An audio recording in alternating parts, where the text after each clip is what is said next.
My mother grew up 5 days a month, confined to a mud house. Here, the first beam of the morning light cut bodies into halves, turned their breaths into its thick, greasy air. Here, days smelt like soap but could not clean their stained dignity.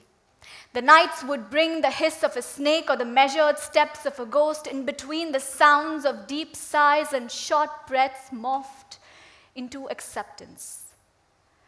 All girls in the neighborhood were exiled here when the womb undressed itself of motherhood. Even when their bodies were teaching them rebellion, the girls grew into women consumed by what this room taught them. My mother learned suffocation and shame together. But when she left the mud house, she sprinted far from its closing walls, from its holy strangulation, to create a home for me where menstruating was as inconspicuous as coming home an hour past midnight. From where every mountain or river could be crossed alone, here loving someone meant giving all in. So this time, when my grandfather decided to visit us from Nepal, told her as a passing remark, pointing to me, that if she marries outside our community, I will never step into this house. She laughed, then broke to him that he must prepare for his exile.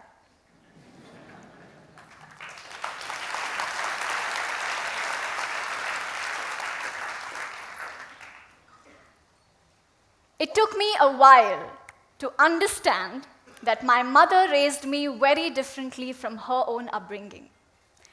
Putting my grandfather in exile was symbolic of the many problematic traditions she threw out of the window to make space for me to breathe. It was here in the company of my mother and this liberating, expanding home that I grew up well educated, that I found my love for poetry, that I moved from a job in tax and numbers to a job in arts and culture, and that I expressed with joy my love for a boy whose religion wasn't the same as mine.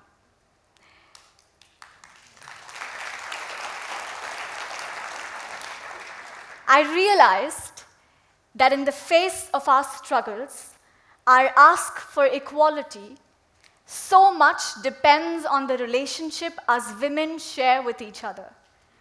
That if we support each other, help each other, have each other's backs, we not only empower each other, but also challenge and break the power structures. Think about the times when women have extended their support to you or you to them. How did it make you feel? And what did you see change? I'm here to talk about those small gestures, those small beginnings, those small acts of support that we as women extend to each other. From my journey as a woman, as a poet, I want to talk about 4 such learnings and 4 such acts of support that have made a huge difference to me. 1. Listen. It is said that the worldview has been patriarchal for over 7,000 years now. That means most of art, culture, policies, decisions, religious texts have been created by men. What does it take to change this? Maybe the answer is listening. The first time I ever wrote poetry was when I was only 12 years old. One of my teachers in school, her name was Sushma Suresh, told me to watch the news one evening. They were going to cover a story about endangered olive ridley turtles struggling to survive against a power plant on the coasts of Orissa. She said, write a poem in response to that. When I showed her what I wrote, she insisted that we could get it published in a magazine.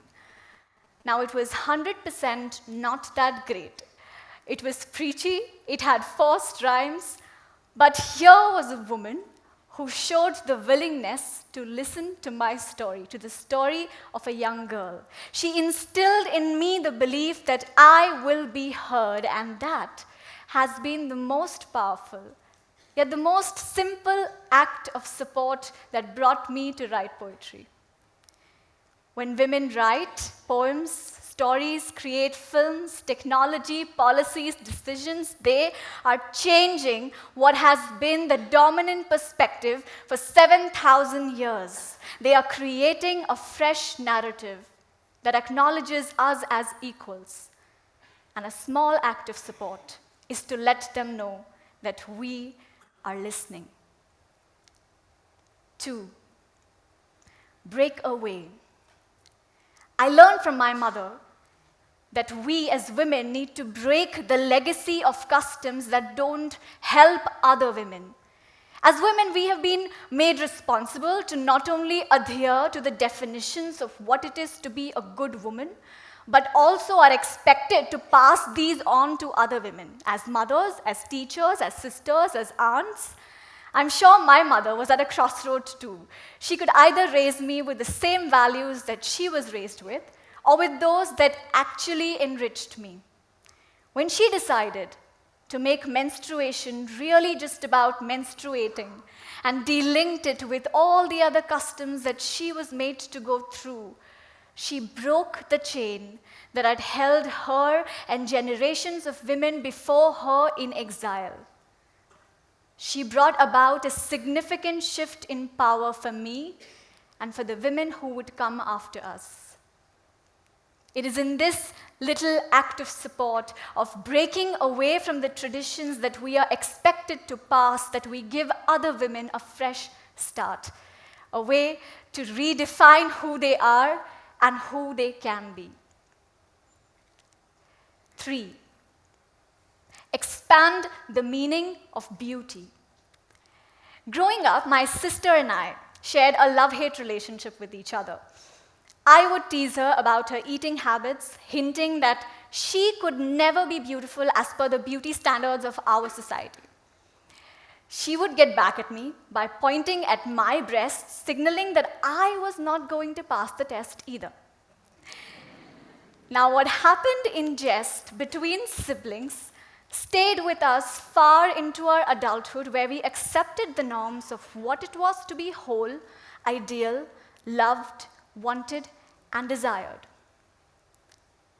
We as women could do ourselves a big favor if we defined our own meanings of beauty around who we are and not around who we ought to be, not around what Instagram and films and magazines tell us to be. We need to expand its meaning so far and wide that we include every single woman in it. I tell my sister as often as I can that she is beautiful, she is smart, she is kind, hoping that I can reverse some of the ideas I raised her with. This is the 3rd act of support: expand the meaning of beauty. 4, fight for more space, not its occupants. Now, take for example the ladies' coach of the Mumbai local. For those of you who don't know, at peak hours when there is absolute congestion, the ladies' coach of the Mumbai local turns into a space of great tension. Comments about what someone is wearing, how they're sitting, how they're always on their phone, and how much space they're occupying are flung at each other with ease. Now, beyond the popular narrative that women are women's own enemies is actually a deep need and a deep lack of space. Not just here, but also at homes, at offices, at schools, colleges. We are constantly struggling for space for our voices, our bodies, our opinions. It is not difficult to then start believing that we are competing with other women if we've been told so often that there isn't enough for us girls. This brings me to the 4th act of support, which is to realign. to see that our fight is not with other women. Our lives are not game shows where we are expected to succeed against immeasurable constraints thrown our way. We deserve more. More seats, more coaches, more power, more pay, more for all women, and that is the only fight we are investing in.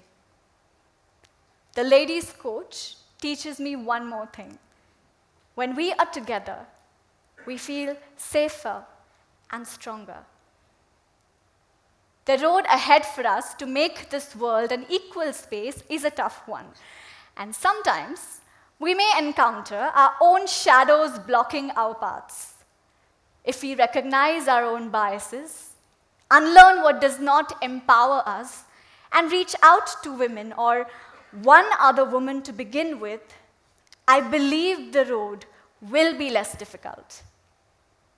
There is a bigger fight, a bigger ask on the table that we have placed for ourselves.